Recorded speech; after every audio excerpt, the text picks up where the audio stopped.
তার প্রমাণ জ্ঞান বৈরাগ্য জীবন পেয়ে তখন নৃত্য করতে লাগলেন, সঙ্গে দেবশ্রী নারদ নৃত্য করতে লাগলেন, ভক্তি দেবীও নৃত্য করতে লাগলেন। জয় শ্রী রাধে।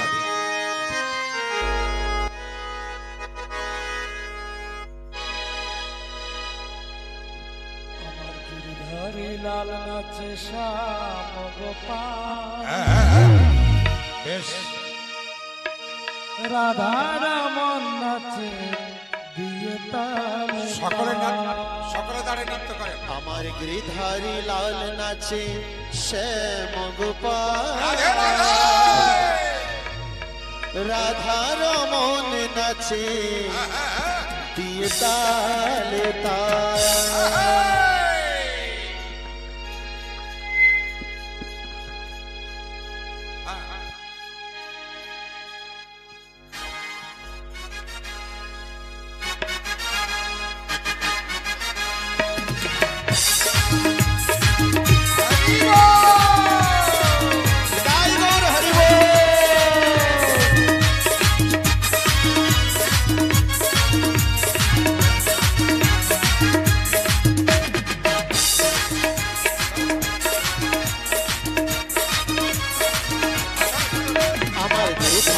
लाल नाचे श्याम गोपाल, गिरधारी लाल नाचे श्याम गोपाल, राधा रमन नाचे दिए ताले ताल, राधा रमन नाचे दिए ताले ताल।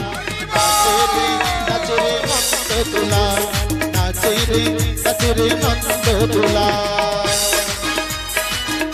बोले वृंदावन बिहारी लाल की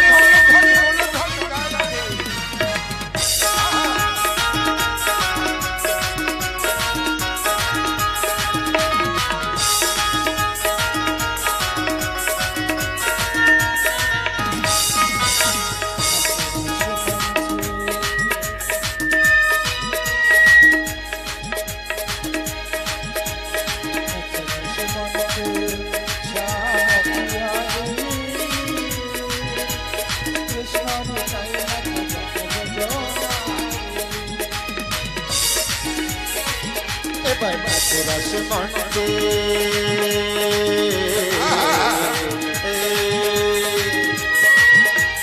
नच रस मंडे श्याम प्यारी, कृष्ण निताई नाच दक्ष ब्रज नारी।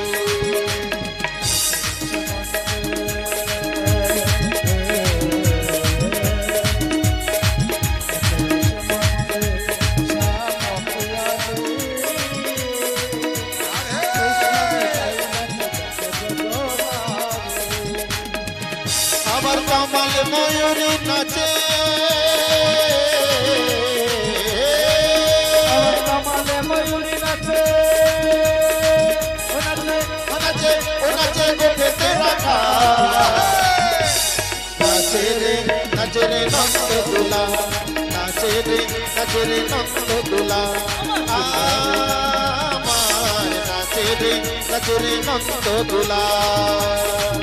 আমার গিরিধারী লাল নাচে শ্যাম গোপাল, গিরিধারী লাল নাচে শ্যাম গোপাল, রাধা রমন নাচে দিয়ে তালে তাল, ওই রাধা রমন নাচে দিয়ে তালে তাল। নাচে রে নন্দ দুলা, নাচে রে নন্দ দুলা। হরি বল বাহু তুলে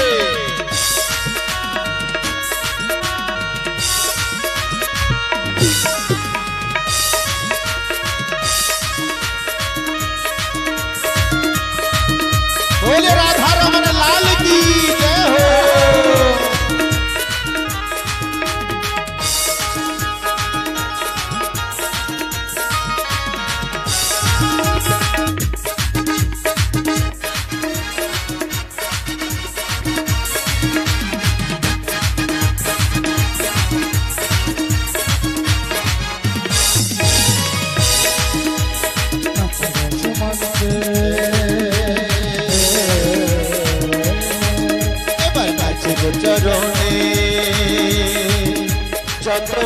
ব্রজবালা তাদের হাতে বাজে কঙ্কন গলে বনমালা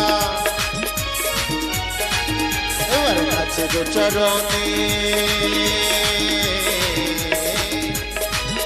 এবার নাচে গো চরণে যত ব্রজবালা ও তাদের হাতে বাজে কঙ্কন গলে বনমালা আবার ময়ূরা ময়ূরী নাচে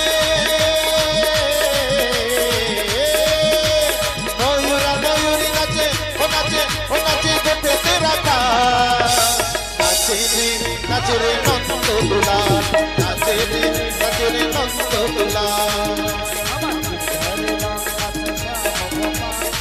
ধারি লাল নাচে শ্যাম গোপাল রাধা রমন নাচে দিয়ে তালে তাল আবার রাধা রমন নাচে দিয়ে তালে তাল নাচে রে নন্দ দুলাল নাচে রে নন্দ দুলাল নাচে রে নন্দ দুলাল নাচে রে নন্দ দুলাল নাচে রে নন্দ দুলাল নাচে রে নন্দ দুলাল নাচে রে নন্দ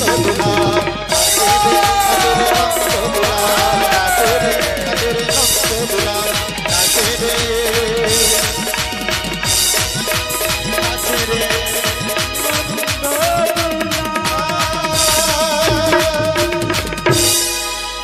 বলো ভক্ত বৎসল ভগবান কি जय हो বৃন্দাবন বিহারী লাল কে जय हो जय हो জয় জয় শ্রী রাধে राधे श्याम নিজ নিজ জায়গায় বসে পড়ো ওই সুতমুনি যখন নৈমিষারণে বদ্রিকা আশ্রমে 88,000 মুনিগণ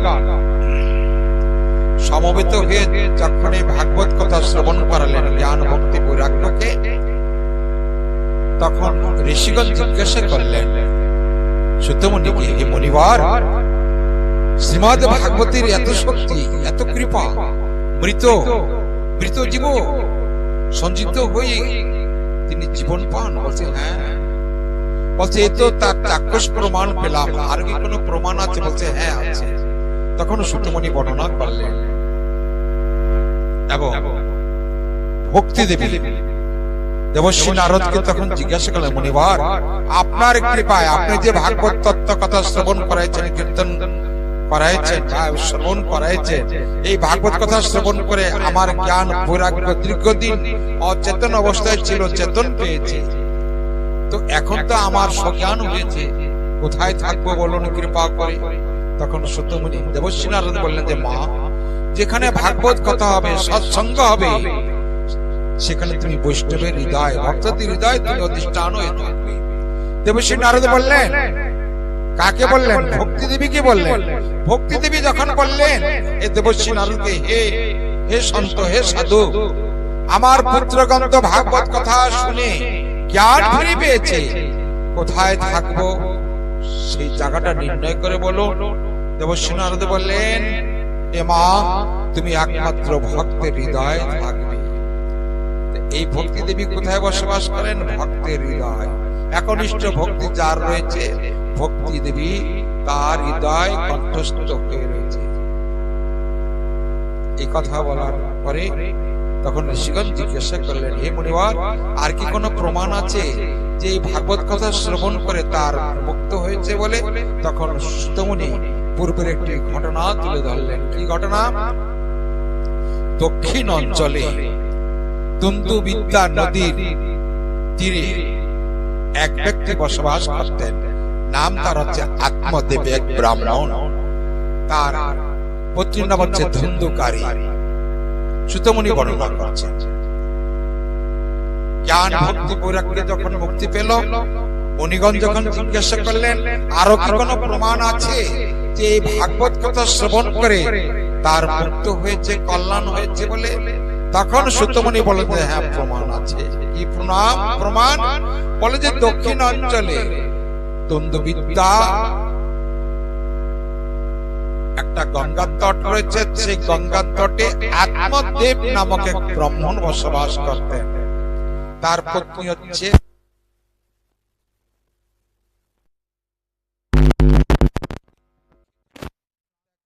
জন্য জঙ্গলে গিয়েছেন। ওই নদীর তীরে বসে এক সাধুর সঙ্গে দেখা হলো। তখন সাধু জিজ্ঞাসা করলেন, বাবা তুমি প্রাণ বিসর্জন কেন দিতে যাচ্ছ? তখন বললেন যে বাবা, দীর্ঘদিন আমাদের কোনো সন্তান হয় না, এই দুঃখে গ্রামের লোক আমাদের হাট কুড়া বলে গালি গালাজ করেন। আমি সেই দুঃখে প্রাণ বিসর্জন দিব বলে আমি যমুনায় দিকে অগ্রসর হচ্ছি। তখন সাধু, তিনি তো করুণাময়, তিনি কৃপা দান করেন। তখন বলেন যে না বাবা, আত্মহত্যা মহাপাপ, তুমি আত্মঘাতী করো না। ঠিক আছে, আত্মঘাতী যদি করবো না, তুমি আমাকে আশীর্বাদ করো সাধু, তুমি আমাকে বর দাও যাতে আমার পুত্র সন্তান হয়। সাধু বললেন, বাবা তোমার কপাল দেখে আমি নির্ণয় করে বলতে পারি, তোমার এক জন্মে তো দূরের কথা, 7 জন্মে তোমার কোনো পুত্র সন্তান নাই। বলছে বাবা, যারা পুত্র সন্তান কামনা করে সে শত্রু হবে না পুত্র হবে সে তো জানে না। না, যখন পুত্র জন্মগ্রহণ করে সেই পুত্রকে কত আনন্দ উৎসব করে, গ্রামের লোককে ডেকে অন্নপ্রাশন করে, দান ধ্যান কত কি করে। সেই পুত্র যখন বড় হয় চুরি দাড়ি ইত্যাদি ব্যভিচারী করে পিতা মাতাকে অনেক কষ্ট দেয়। সুতরাং তোমার পুত্র নেই, ঠিক আছে বাবা, তুমি আমার গোবিন্দের ভজনায় তুমি ভজন করো। ঠাকুর তোমাকে মুক্ত দিয়েছে, যখন তোমার পুত্র হবে পুত্রকে বিবাহ করাবে, তোমার সংসার বাড়বে, আরো কামনা বাসনা তোমার বেড়ে যাবে। তুমি এই পর্যন্ত থাকো, তুমি গোবিন্দের ভজনা করো, তুমি আনন্দ পাবে, শান্তি পাবে। না গুরুদেব, আপনি কথা বলেন না, আপনি কৃপা করে যাতে আমার একটা পুত্র সন্তান হয় সেটা আশীর্বাদ করেন বা বর দিন, নাহলে আপনার সম্মুখে আমি প্রাণ ত্যাগ করব। এই কথা যখন বললেন, সাধু তো অনেক দয়াবান, তখন একটা ফল দিয়ে বলেন যে ঠিক আছে বাবা, তুমি প্রাণ ত্যাগ করো না, এই ফল নিয়ে তোমার স্ত্রীকে তোমার রানীকে নিয়ে খাওয়াই দাও, অবশ্যই দেখে পুত্র সন্তান হয়। বিশ্বাস। আত্মদেব পরম বৈষ্ণব ছিলেন, গোবিন্দের ভজনা করতেন, গোবিন্দকে ভালোবাসতেন, গুরুদেবকে ভালোবাসতেন, কিন্তু ওনার যে স্ত্রী উনি গোবিন্দকেও ভালোবাসতেন না, বৈষ্ণবদের তো দেখতেই পারতেন না, গালিগালাজ করতেন। যখন আত্মদেব ফিরে আসছে ঘরে, তখন জিজ্ঞাসা করলেন, হ্যাঁ গো তুমি কোথায় গিয়েছিলে?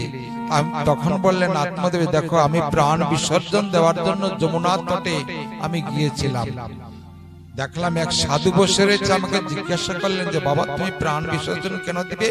আমি বললাম যে আমার কোনো পুত্র সন্তান নেই, গ্রামের লোক আমাকে খুব কুশ্রী ভাষা গালিগালাজ করে, এই দুঃখে আমি প্রাণ বিসর্জন দেব বলে আসছি। তখন সাধু আমাকে কৃপা করে একটি ফল দিয়েছে, তুমি খাও না গো, খেয়ে তুমি পুত্র জন্মগ্রহণ করাও। তখন ফলটা নিয়ে ধুন্ধুকারী, এ তো পতিব্রতা স্ত্রী নয়, উনি মনে মনে চিন্তা করলেন যে ফলটা আমি খাবো, সাধুর বাক্য তো কোনোদিন অনর্থ হবে না। তবে আমি দেখেছি যারা যারা গর্ভধারণ করে তাদের কত কষ্ট, খাইতে পারে না, চলতে পারে না, বসতে পারে না। না বাবা না, আমি ফল খেতে পারবো না, আর এই সন্তান আমি জন্ম দিতেও পারবো না। এই যেভাবে আছে ঠিক আছে, এই চিন্তা নিয়ে যখন বসে রয়েছেন, এর মধ্যে গ্রামের ওর এক বোন ছিল, একদম গরিব। ওই বোন এসে জিজ্ঞাসা করলেন, দিদি তুমি এত দুঃখ করছো, তোমার হাতে এই ফলটা কিসের? আরে জানিস না রে, তোর দাদা বাবু মরতে গিয়েছিল, কোন সাধু নাকি এটা ফল দিয়েছে, এই ফল খেলে নাকি তার পুত্র সন্তান হবে, তা আমি চিন্তা করছি ফল খাবো কি খাবো না। তুই দেখ বন্ডি, এই ফল যদি আমি খাই তাহলে 10 মাস আমাকে গর্ভে সন্তান হবে, আমি ধারণ করবো। একটা ফোড়া হয়েছিল তাই কত কষ্ট আমি সহ্য করতে পারিনি, আর যদি সন্তান যদি আমার পেটে আসে তাহলে কত কষ্ট। এর জন্য মনে মনে ভাবছি ফলটাকে কোথায় ফেলাই দেবো না কি করব, তাই তুই এটা আমার সৎ পরামর্শ দে না বোন। তখন বোন বল যে এক কাজ কর দিদি, আমি তো গরিব মানুষ, তোর তো অনেক টাকা পয়সা আছে, তুই আমাকে কিছু অর্থ করি দিয়ে দিস, আমার তো কেবল 1 মাস, কথাগুলি বুঝিয়ে নিবেন, 1 মাস তুই অভিনয় করিস, তোর স্বামী তো হচ্ছে পরম বৈষ্ণব, বলদ মানুষ, ও তো বুঝতে পারবে না। তুই গর্ভ যেমন ভাবে মায়েদের গর্ভ হয়, দিন দিন তুই কাপড় পেয়েছে, ওই গর্ভটাকে তুই করিস, তোর স্বামী যাতে জানতে পারে যে তুই গর্ভবতী হয়েছিস, আর এই ফল খেলে তো অবশ্যই তোর পুত্র সন্তান হবে, সাধুর বাক্য কোনোদিন অনর্থ হবে না। ফল কি করব? আর তোর যে গৃহে যে একটা গাভী রয়েছে, ও তো কোনো বাচ্চা দেয় না, তারও কোনোদিন প্রসব করে না, ওকে খাওয়াই দেয়, যদি যদি যদি সন্তান হইলে হবে। সত্যি সত্যি ধুন্ধুকারী এত আনন্দ পেলেন, ওই ফলটাকে ওনার গৃহে যে গাভী ছিল দীর্ঘ বছর ধরে কোনো সন্তান হয়নি, ওই গাভী কিনে খাওয়াই দিলেন। এদিকে উনি কি করলেন, কাপড় পেঁচে অভিনয় করে সন্তান হওয়ার অভিনয় করলেন।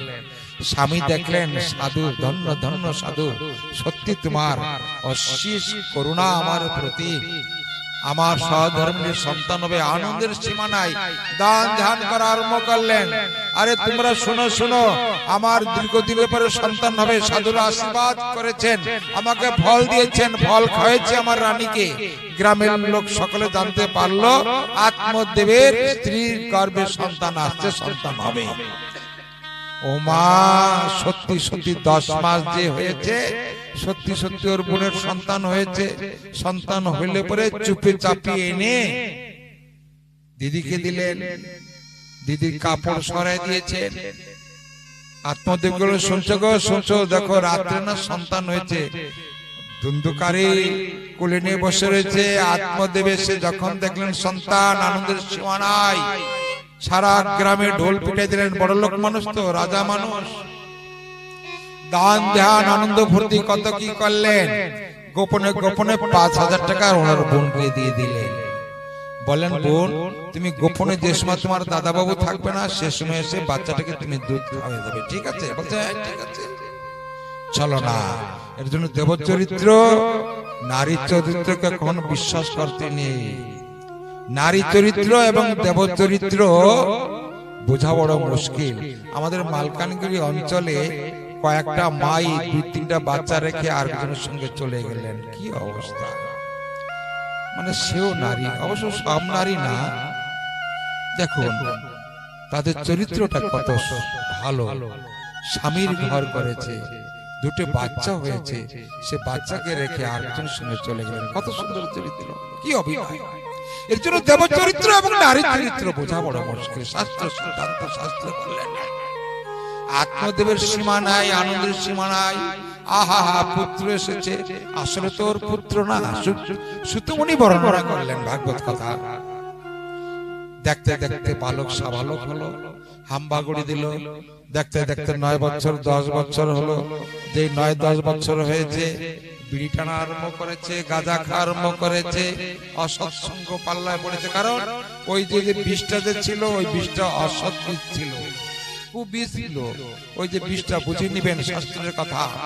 ওই যে গরিব ঘরে যে সন্তানটা, ওর বাবা মদ খেত, বেবিচারী, চুরি, শাস্ত্রামি অনেক কিছু করতো। গরিব মানুষ না, কাজকর্ম করতো না, আলসা মানুষ। কার ঘরে চুরি করা যায়, কি করা যায়, এগুলি করে এসে মনোবৃত্তি ভালো থাকতো না।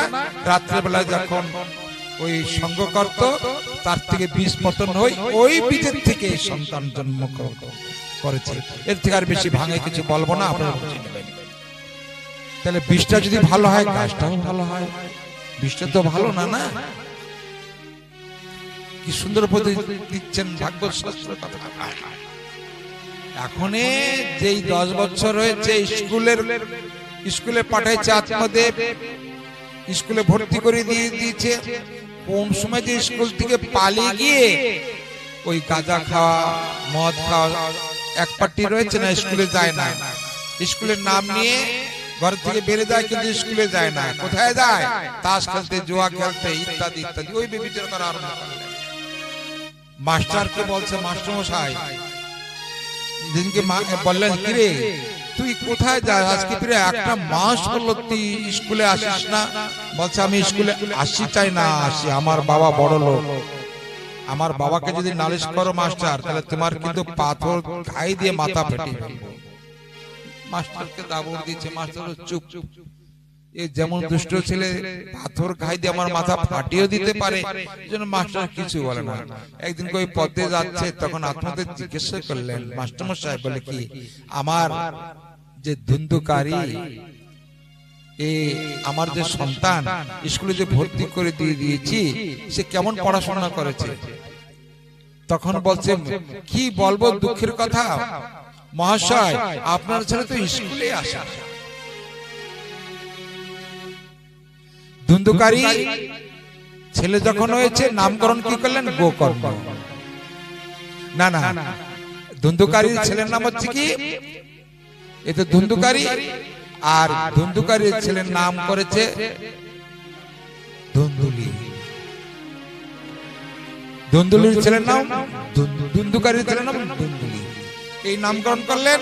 আর এদিকে যে গরুটাকে যে ফল দিয়েছিলেন ওর একটা সন্তান হয়েছে, তারও নামকরণ করলেন। তার নামকরণ করলেন কি? গোকর্ণ। এই নামকরণ করা হয়ে গেছে। দিন দিন দিন দিন বাবার প্রতি অত্যাচার করা আরম্ভ করলেন। বাবা ওই অত্যাচার সহ্য করতে না পেরে তিনি মনে মনে দুঃখ পেতে লাগলেন। সাধু ঠিকই বলেছিলেন যে বাবা তোমার সন্তান হয় না, ঠিক আছে, তুমি সাধন ভজন করো। সন্তান যে তুমি কামনা করো, ওই সন্তান তোমার ভালো হবে কি মন্দ হবে তা তো তুমি জানো না।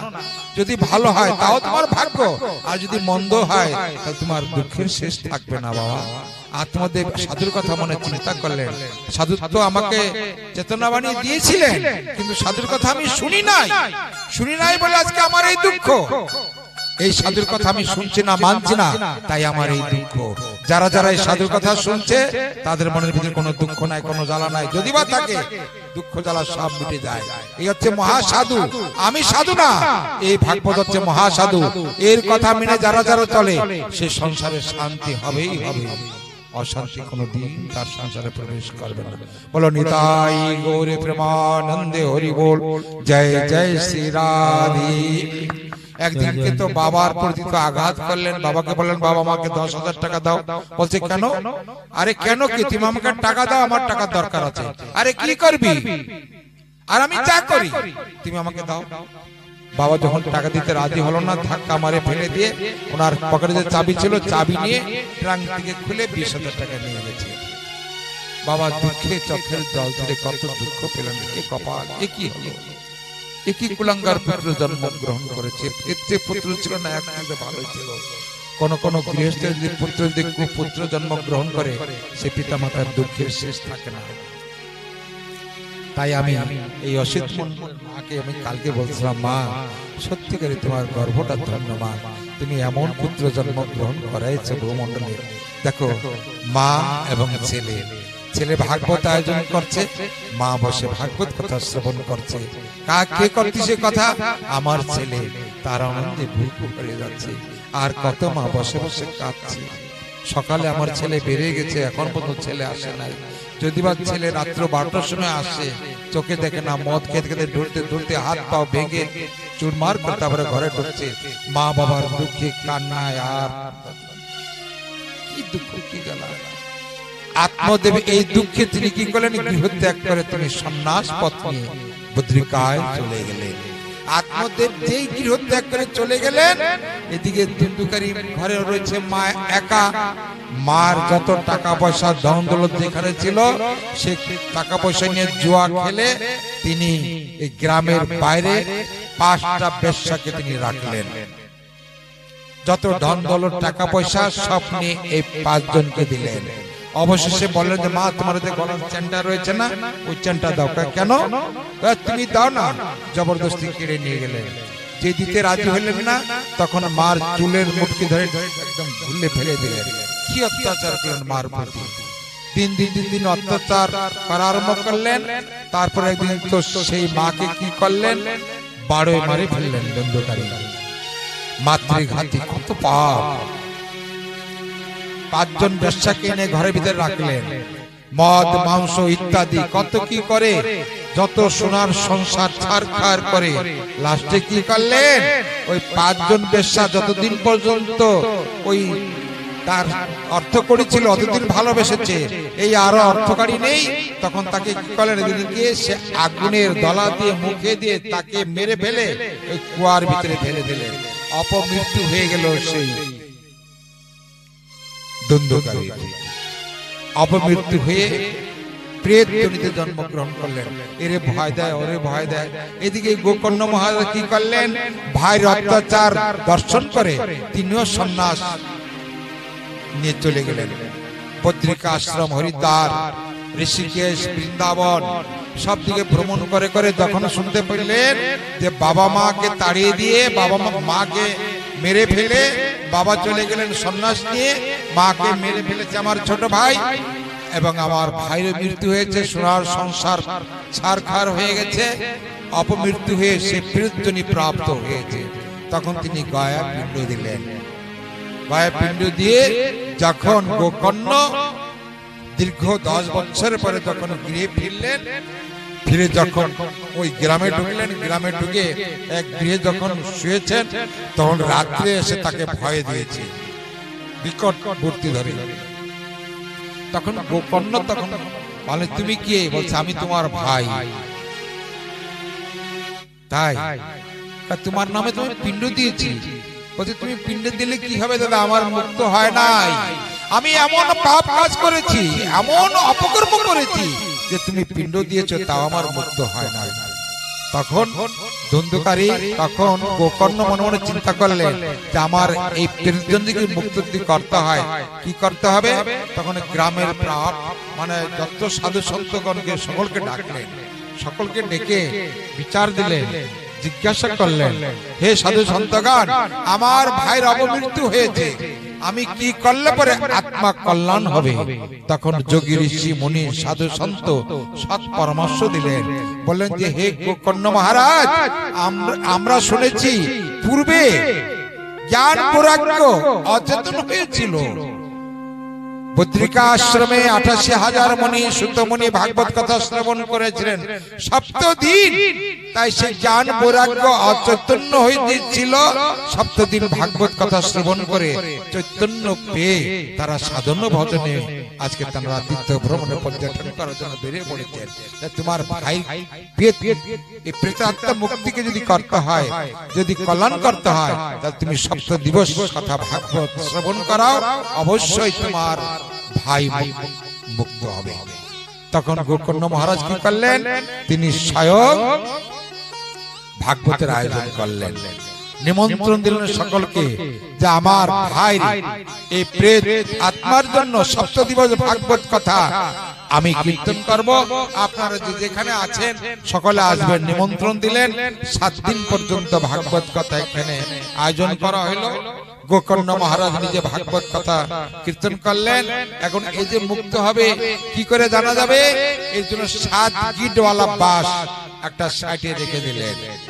1 দিন, 2 দিন, 3 দিন, 4 দিন, 5 দিন, 6 দিন, 7 দিন পরে 7টা গিট ফেটে গেল। 7 দিন পর যখন ভাগবত বিশ্রাম হলো, তখন ওই যে প্রেতাত্মা যে ছিল, সে প্রেতাত্মা থেকে তিনি সজ্ঞান একটা সিদ্ধ মহাপুরুষ হয়ে এখানে আবির্ভাব হলেন। স্বর্গের থেকে পুষ্প রথ এসে তাকে উঠাইয়ে স্বর্গে নিয়ে গেলেন। ভাগবত কথা সত্যমনে বললেন যে হে ঋষিগণ, ভাগবত কথা এত এত দাহিকা, এত শক্তি, এত আনন্দ, এত মুক্তিকারী, কেউ যদি এক মন চিত্তে যদি শ্রবণ করে, তাহলে তার অপমৃত্যু থেকে মহাপাপ যদি করে থাকে, সেই ভাগবত কথা শ্রবণ করে সে মুক্তি পদে পেতে পারে। বলো ভাগবত ভগবান কি জয়। জয় শ্রী রাধে, শ্রী রাধে, শ্রী রাধে। তখন ঋষিগণ বললেন সুতমুনিকে, হে মুনিবার, তা আমরা শুনেছি সেখানে তো একজন মুক্ত হয়েছে, আর বাকি তো অনেক লোক ছিল, তারা তো মুক্ত হতে পারে নাই। সুতমুনি বললেন, যারা যারা এক মন চিত্তে ভাগবত কথা শ্রবণ করেনি, তারা কি করে মুক্ত হবে? যারা এক মন ধ্যানে, যারা এক মন প্রাণে ভাগবত কথা শ্রবণ করে, তারাই তো মুক্ত হবে না। যারা মন দিয়ে পড়াশোনা করে, তারাই মেট্রিক পাশে ফার্স্ট ডিভিশন তারা আনেন, নাম্বার আনেন, যারা মন দিয়ে পড়াশোনা করেন। আর যারা স্কুলে যান না, মন দিয়ে পড়াশোনা করেন না, তারা কি ডিগ্রি আনতে পারে? যে মন দিয়ে, যে ছাত্র মন দিয়ে পড়াশোনা করে, সেই ছাত্র যদি পরীক্ষায় দেয়, পরীক্ষা পাস হয়, ফার্স্ট ডিভিশনে পাস করে আসে। আচ্ছা, যে ছাত্র পড়াশোনা করে না, সে কি পরীক্ষা পাস হয়? পাস হয় না। ভাগবত বললেন, সুতমুনি বললেন যে ঠিক তেমন, যে মন দিয়ে ভাগবত কথা শ্রবণ করে না, ভাগবতের সঙ্গ করে না, সে কি করে মুক্ত হবে? তখন গোকর্ণ মহারাজকে বললেন, হে গোকর্ণ মহারাজ, আমরা মুক্তি হতে চাই, আপনি আর একবার 7 দিন পর্যন্ত ভাগবত আয়োজন করুন। এবার তো আপনি ব্যক্তিগত ভাবে ভাগবত আয়োজন করে আপনার ভাইকে মুক্ত করেছেন। আমরা গ্রামের সকল ভক্ত কালেকশন করে যত খরচ হবে আমরা দেব। আবার 7 দিন ভাগবত কথা কীর্তন করুন, আমরা ভাগবত কথা শ্রবণ করে আমরা মুক্তি পদে পেতে চাই। আবার গ্রামের লোক সকলে কালেকশন করে এনে গোকর্ণ মহারাজকে সমর্পণ করলেন। গোকর্ণ মহারাজ আবার সপ্ত দিবস ভাগবত কথা তিনি কীর্তন করলেন।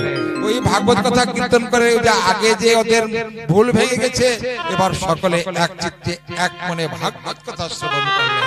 সকলে ভাগবত কথা শ্রবণ যখন করলেন, এই ভাগবত কথা শ্রবণ করে সপ্ত দিন পরে যখন ভাগবত কথা বিশ্রাম হলো, বিশ্রাম তখন দেখলেন হাজার হাজার পুষ্পরাজ এসে এই যে হাজার হাজার বৈষ্ণবগণ, হাজার হাজার ভক্তগণ তারা এক মন চিত্তে ভাগবত কথা শ্রবণ করেছিলেন, সকলে এই পুষ্পরথে উঠে বৈকুণ্ঠ ধামে গমন করলেন। বলো শ্রীমদ্ ভাগবত মহাপুরাণ কি। একটা ভজন করো, একটা ভক্তিমূলক ভজন করো। এই ভাগবত কথা শুনে যারা এক মন চিত্তে ভাগবত কথা শ্রবণ করেছিলেন, সকলে পুষ্পরথে উঠে বৈকুণ্ঠে গমনাগমন করলেন। সুতমণি বললেন, এই হচ্ছে ভাগবত মহাপুরাণের এক মন চিত্তে শ্রবণ করা তার প্রতিফল। জয় জয় নিতাই গৌর হরি হরি জয় জয় শ্রী রাধে। আসুন একটি ভজন রস সাধন করি। জয় নিতাই জয় গৌর হরি বল। হরি নাম পারে রে করি বিনামূল্যে বিলাই গৌর হরি। আয় কে নিবি চলে আয়, আয় কে নিবি চলে আয়।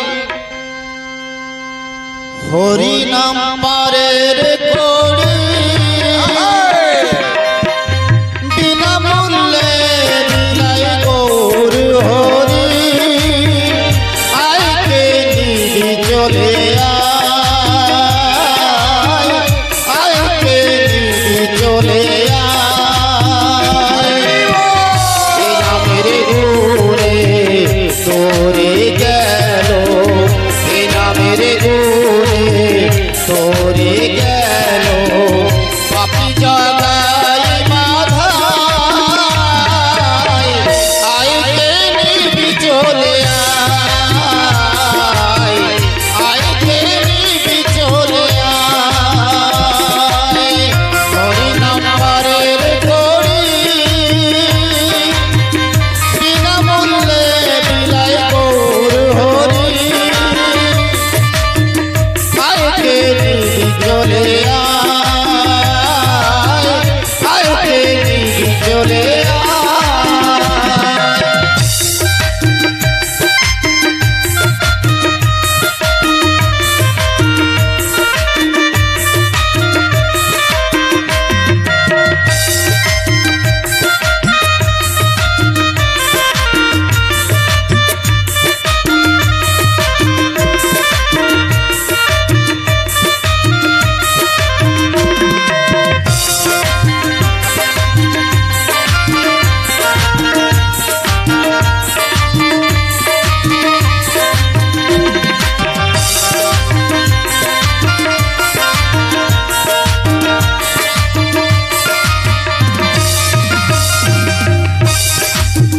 আমার আমার ভুলে দুটি বাহু তুলে চল নদিয়া পথে কৃষ্ণ বলে।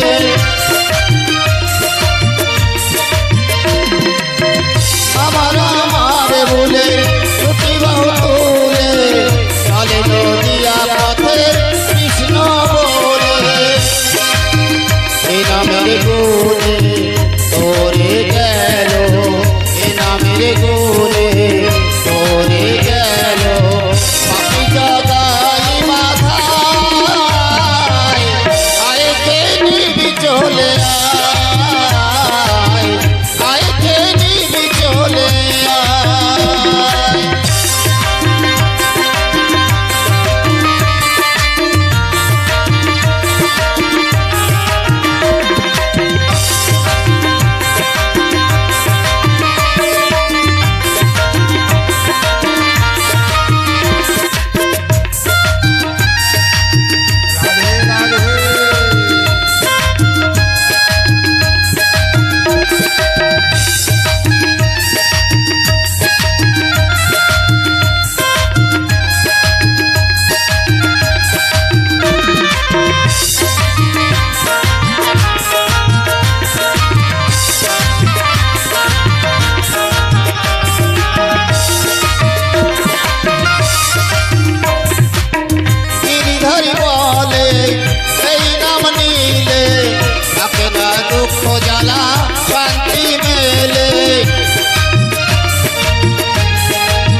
অভিরাম মধুরে কৃষ্ণ নাম রাগে মনে অভিরাম নাম যাবে বিদায় বেলা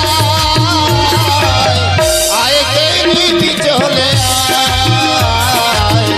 আয় কে নিবি চলে হরি নাম পারের করি বিনামূল্যে বিলায় গৌর হরি আয় কে নিবি চলে আয় কে নিবি চলে এ নামের গুণে তোরে গেল এ নামের গুণে তোরে গেল পাখি জাগায় মাথায় আয় কে নিবি চলে আয় কে নিবি চলে হরি নাম পারের করি বিনামূল্যে বিলায় গৌর হরি আয় কে নিবি চলে আয় কে নিবি চলে আয় কে নিবি চলে বলো বৎসল ভগবান কি জয় শ্রী রাধে জয় নিতাই জয় গৌর হরি বল।